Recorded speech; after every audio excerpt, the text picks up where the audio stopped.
Hey guys, how's it going? I think it's October 2nd, 2020. We're gonna do a little update on the pigs. Last year we had 2 pigs, this year we got 5. They're really easy to do. We really like their company. They're really kind of enjoyable to raise, rewarding, I guess you could say. And we had a lot of family, a lot of friends. They showed a lot of interest in them, so we figured, oh, we'll grab a few more next year and make everybody happy. So we don't name the pigs for obvious reasons, but last year, I have a video last year, I think it was in right about this time of year, maybe November or so, and I talked about sectioning off this pasture. So I stood over this way. Here, we'll walk over this way. So things look a little bit different over here this year. It's a little bit chaotic, but more pigs, you need more room. So built a little shack for them over here. Got a gutter system, fills up their water barrel when we get rain. Well, keyword when we get rain. We don't always get rain, so sometimes we've got to fill that off the hose, but that's okay. So anyways, last year I stood right about here, talked about sectioning these off. So as you can see, made a little bit of a lane coming down this way off the back of their, what we call a hard pen. They really do respect just one wire on the inside. We have 3 up on the outside just because, it makes you feel a little bit better. But come on down here. I'll get into these guys. Come on down here. And we didn't really do anything fancy because I didn't really know how well it was going to work. So just put a couple posts in, nothing too fancy, some boards. So the system here is we'll put them on the first pasture for 2 to 3 weeks. We'll let them eat it down real far. And right before they start to root it up too bad, we'll swap these boards here to that gate. And then they're then blocked from that pasture and they go down, same thing. So then they'll be on the second pasture. And our thinking behind this is trying to go easy on the land and try to keep them on grass as long as we can. So for example, if we go down this way, we went quite a while without rain, so these guys they got to rooting a little bit here in this second one and quite a bit in the third one, which is okay. We're okay with rooting. We don't really mind it, I guess you could say. A lot of people don't like rooting. Would rather their land look real nice and pretty, and we want healthy, happy pigs, and that's what we have so far. So again, last year everything out here looked way different. I want to say these pastures are 50 feet long by 100 feet wide. The total area here is 150 by 100, so split that up into 3. 50 by 100 sounds about right. And obviously our little barn over there, that's new. Dad and we built that here in the spring, and we quickly outgrew the little shed up top there, and I needed a place for all my tools, and I needed a place for the chainsaws, the weed whackers, and mowers, and tractors, 4-wheelers, and so we built that little guy over there, and that is 15 by 30, I believe. Front wall is 10 feet tall, rear wall is 8 feet tall, with the idea that we could hang deer in there possibly, and you could get the ROPS of a tractor under there if you ever needed to work on a tractor. But yeah, things are coming along really nicely here. So I think I'll bring you guys over here and show you a little bit. This is really simple, this little gutter. I want to say this is 12 feet long. Sorry about the sun, that might be right in your eyes there, but 12 feet long. Got a little T down here with a cap and just a little flex pipe. And then this is a piece of downspout. Right now we have it pulled out because the barrel was full, but I was just kind of flop this guy in here.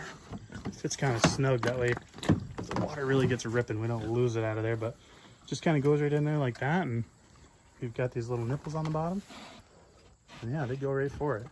They'll empty if it doesn't rain or we don't fill this up. They'll empty this barrel in a matter of a couple days. So we figure they're about anywhere from 180 to 215 pounds. Some of them are a little bigger than others, which you'll always have, but those will be the ones that go to the freezer first.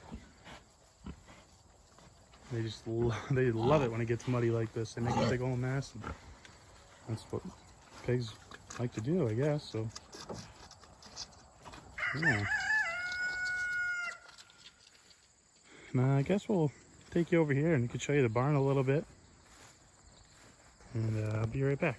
All right, so this is our little barn, and it's a little, well, not a little, it's pretty messy right now. We've been doing our best to hammer this out before a snow flies. It's not very big. We didn't want anything super huge, but this is really what we were going for. The lawnmower, the four-wheeler, and the old lay down over there, they all fit in there pretty snug, and got some room for some tool storage. And we can fit a ton of feed in the front side here. And those barrels are what we feed the ducks and the chickens and the pigs out of. So we'll empty out a couple bags at the beginning of the week, and that'll usually last us. You know, there's a little bit of hay storage in there. We don't really know what the plan is with this, but at the moment we're like expanding everything here really fast. So we just wanted some storage and to get our stuff out of the rain and out of the weather, and we try to keep our stuff nice. So this little lean-to here, this is kind of an afterthought. So we had some neighbors, they had some ducks and some chickens and stuff, and they were moving, and unfortunately they couldn't take them with them. So we threw a lean-to on here, said, you know, why not? We'll give them a good home, and I'll show you the inside of this. So it's nothing fancy, guys. Just, I want to say this is 5 by 8, I think. 4 by 8? I think it's 4 by 8. So we got a little window for ventilation now. There's a little bit of a story behind that broken window. Maybe we'll get into that another day, but let's say it didn't last very long. So there's still some touch-ups to do in there, but pretty simple. We just have a couple of ducks. Obviously, ducks don't lay in nesting boxes, so we've just got a little nest down there, and there's a couple eggs we haven't picked up yet. There's a roost for the rooster, because that's actually that's all that's made it so far is the rooster and a couple ducks. But so this is where we let them out in the morning. Fortunately, they go out and they don't go very far, so we don't have to worry too much.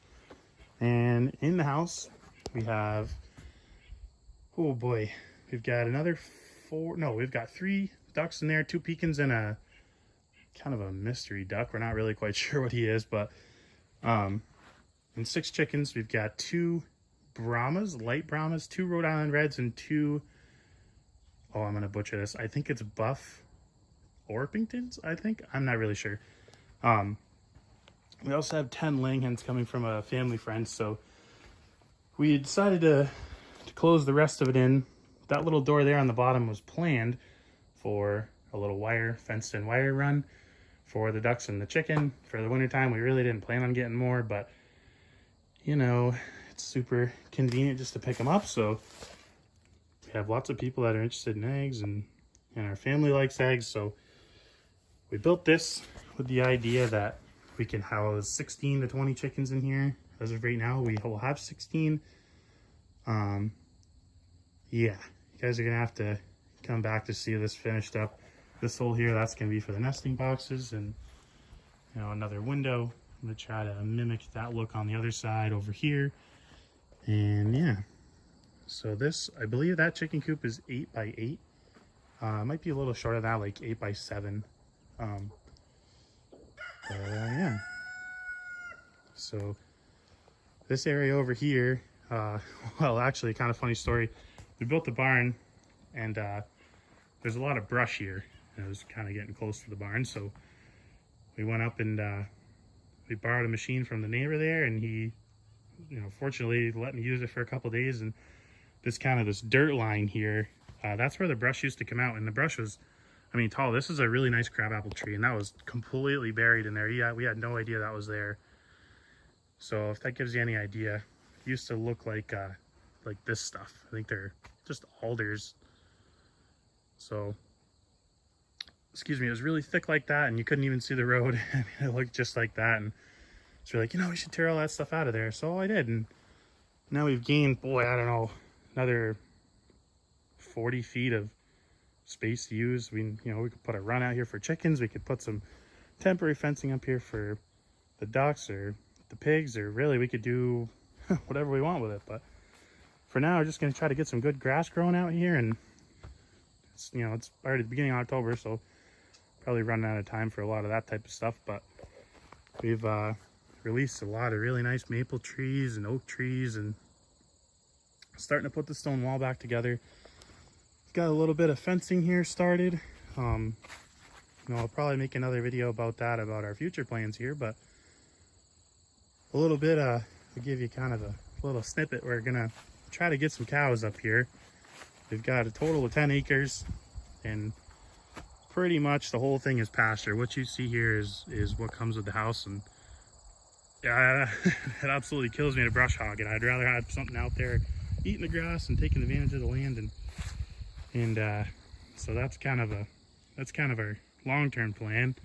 We're still pretty young starting out, so we got a lot of time to grow here, and these brush piles are all they're all from this fence line, and we gain quite a bit of space from this. So we're hoping to use things as smart as we can and only do this process one time, because yeah, well, nothing irritates me more than going back around and fixing problems later on that I should have slowed down and thought about to begin with. But it's all in the learning process, and we'll get there someday. So yeah, just thought I'd give you guys a little bit of a walk around.